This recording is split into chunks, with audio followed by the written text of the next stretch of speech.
Pratiquer Nadi Shodhana, c'est prendre conscience et nettoyer deux circuits d'énergie qui montent de chaque côté de la colonne vertébrale jusqu'à chaque narine. Et pour pratiquer Nadi Shodhana, nous allons replier l'index et le majeur de la main droite, poser délicatement le pouce pour pouvoir fermer la narine droite et commencer simplement, en fermant les yeux, à souffler doucement, très légèrement, un mince filet d'air par la narine gauche. Donc une lente expiration par la narine gauche qui descend tout le long de la colonne vertébrale jusqu'en bas.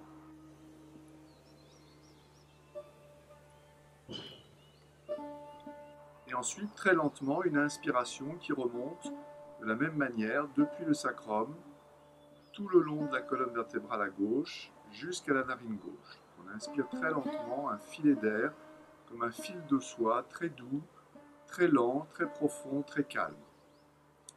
Lorsqu'on est au plein, alors on va fermer les deux narines un instant, et ensuite libérer la narine droite pour souffler par la narine droite de la même manière, très lentement, en percevant le trajet de l'air, en percevant la descente de l'air le long de la colonne vertébrale à droite, jusqu'en bas.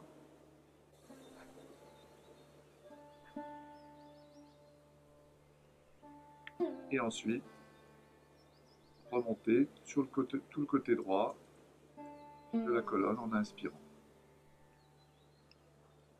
Poumon plein, une petite pause, une petite suspension poumon plein, et de nouveau une expiration sur le côté gauche. En fait, on va changer de narine à chaque fois que nous allons expirer, souffler, et réinspirer par la même narine. Cette pratique peut se faire un certain temps, elle est très apaisante, mais aussi très dynamisante. Il existe de très nombreuses variantes dans les postures de yoga, quasiment à l'infini, certaines devenant très acrobatiques, très compliquées à faire pour un occidental sédentaire classique. Je vais vous en proposer quelques-unes puissantes, si on les pratique sans force, avec le but de reprendre de l'énergie, de capter de l'énergie, et non pas d'en dépenser en forçant musculairement. Donc à pratiquer sans aucune vision ni sportive, ni d'esthétisme, ni de performance. De fait, les textes indiquent environ une trentaine de postures de base, et les yogis en pratiquaient seulement quelques-unes. Trikonasana, la posture du triangle, possède aussi beaucoup de variantes. Classiquement, on va écarter les pieds de manière assez large, en laissant les pieds sur une même ligne, on va monter les bras sur le côté, et puis on va ouvrir une hanche, par exemple le pied droit va s'ouvrir, la hanche droite va s'ouvrir sans que le bassin ne suive la hanche. Ça signifie qu'il faut avoir préalablement une ouverture de hanche suffisante pour qu'en tournant ma hanche, mon bassin reste de face. Ce qui explique les exercices précédents. Nous avons vu comment libérer nos articulations des hanches. Une fois qu'on a ouvert la hanche droite, le pied droit passant au milieu du pied gauche, alors on va d'abord pousser cette main-ci vers l'horizontale, de manière à libérer le côté où nous allons nous incliner, à ne pas l'écraser en nous inclinant. Et puis ensuite, nous allons regarder la main gauche, prendre un appui sur la jambe, ne cherchez pas à aller trop bas. L'important est que le bassin reste de face et que le dos soit droit, la tête regardant la main. Dans cette position, nous allons essayer de retrouver le paramètre précédent que nous allons intégrer dans la posture. Le paramètre d'une respiration libre, ouverte, profonde, calme. Le paramètre d'une détente musculaire et articulaire permettant un tonus général global équilibré. Le paramètre d'une colonne vertébrale tenue, maîtrisée, étirée, grandie. Et le quatrième paramètre, c'est bien sûr l'attention, la vigilance que nous allons mettre dans l'ensemble de la posture pour la contrôler. Cette respiration va pouvoir se faire de manière calme et profonde, et on va essayer de percevoir quelle narine respire le plus. Il est probable qu'un côté du corps va être plus dynamisé, et la respiration se passer plutôt sur une narine que sur l'autre. Il est possible de céder dans cette posture avec une brique, on va pouvoir poser soit comme ceci, soit comme cela, soit comme ceci, pour finalement l'enlever complètement. Le retour se fait de manière contrôlée, et ensuite l'autre côté. Ardha Chandrasana, la demi-lune.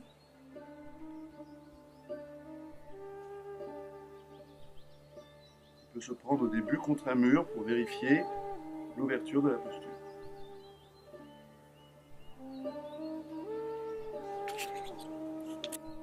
Prasarita Padottanasana. Nous allons mettre les deux mains à plat au sol et essayer de conserver le dos droit.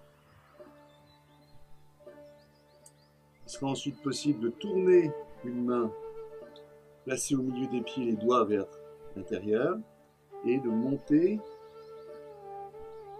un bras vers le ciel. Il sera aussi possible d'essayer de poser le coude au sol.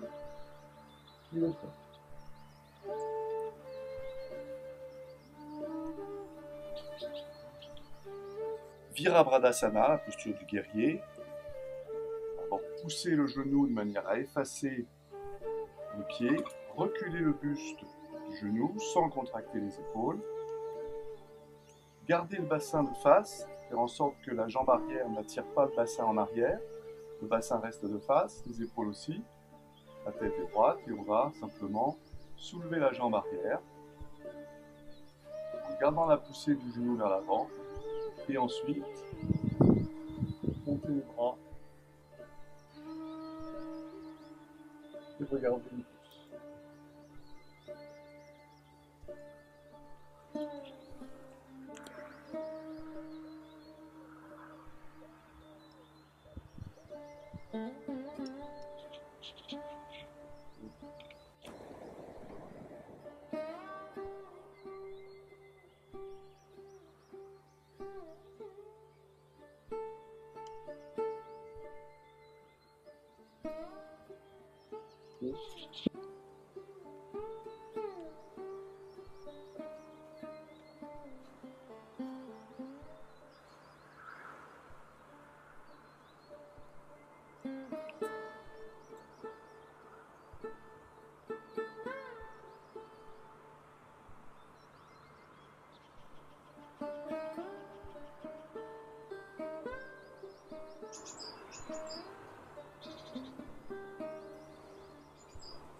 Dans cette technique respiratoire, nous allons fermer les yeux et imaginer que notre corps est divisé en deux parties, avant et arrière, par un plan frontal qui va nous séparer par le milieu. Et donc, nous allons pouvoir essayer de percevoir la respiration, le mouvement de la respiration dans la partie avant de notre corps. Lorsque j'inspire, je sens que tout l'avant du corps se dilate, non seulement le ventre, la poitrine, mais aussi tout le reste de l'avant du corps, les bras, le visage. Et donc ce mouvement d'allongement, d'étirement, de dilatation vers l'avant à l'inspiration va être poursuivi par une sensation aussi d'étirement vers l'avant lorsque je souffle. Autrement dit, un peu comme si mon corps était en chewing-gum, se dilatait et pouvait, en soufflant, occuper tout l'espace devant moi. Puis je vais faire la même chose avec la partie arrière du corps. On va d'abord percevoir son dos, toute la partie arrière du corps, qui est souvent un peu mal connue, mal perçue. Sentir qu'à l'inspiration, le mouvement du souffle dilate physiquement, physiologiquement, l'arrière du corps. Et en soufflant, imaginez que mon dos s'étire et va occuper le plus loin possible l'espace derrière moi. Ensuite, on va imaginer un deuxième plan qui cette fois-ci va séparer le corps en deux parties, droite-gauche, donc un plan sagittal. Et de la même manière, je vais essayer d'inspirer dans mon côté droit de dilater, d'ouvrir tout le côté droit à l'inspire et de le projeter encore plus loin, doucement, de l'étirer doucement encore plus loin dans tout l'espace à ma droite lorsque je souffle.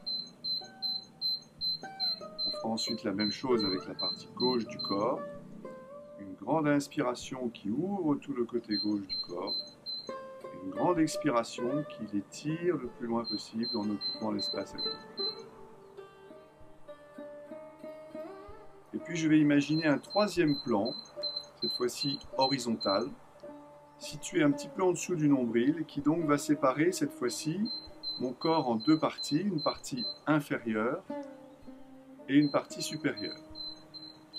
En inspirant, je vais imaginer que toute la partie inférieure de mon corps descend, se dilate vers le sol, se gonfle et descend vers le sol.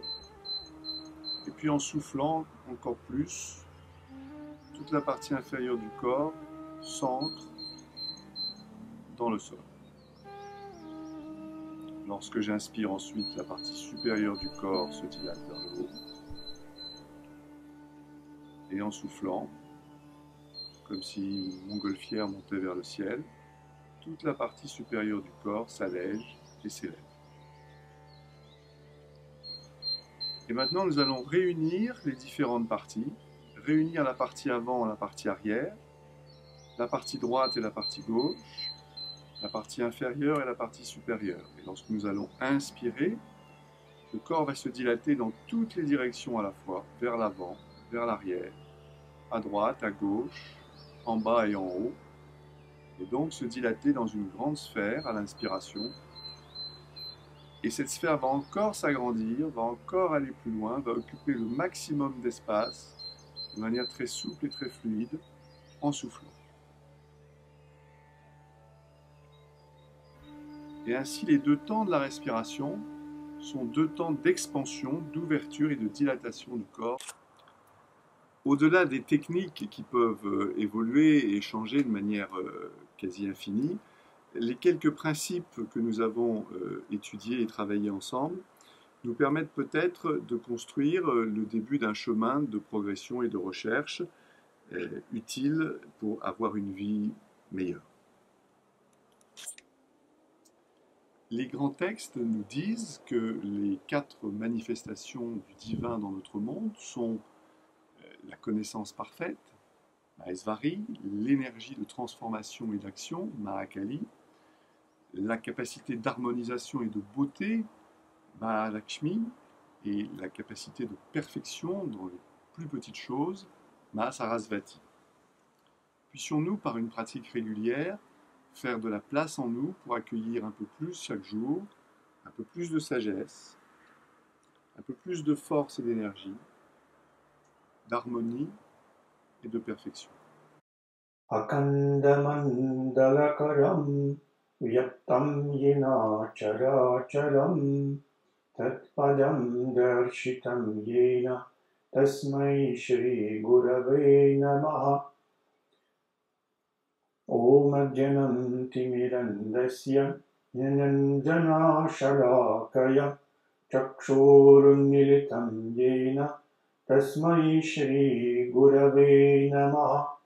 Gurur Brahma, Gurur Vishnu, Gurur Devo Maheshvara, Gurur Sakshat Para Brahma, Tasmai Shri Gurave Namaha.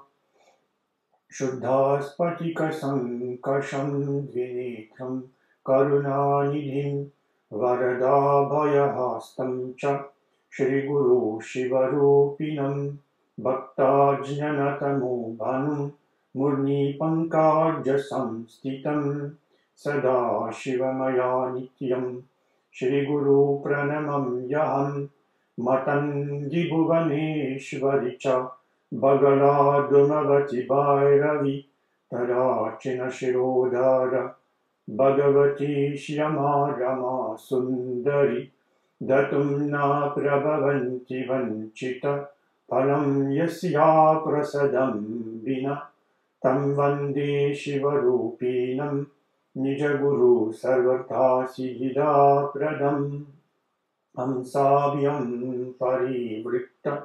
पत्राकमलैर्दिव्यजगात्करानैः विश्वोत्तीर्णं मणिकदिहानिलयाय स्वच्छन्दमात्मीक्षया तजुतं पदशम्भवं तु चरणं दीपङ्कुराग्राहिणं प्रत्याक्षरविग्रहं गुरुपदं ययि विभुं शाश्वतम्।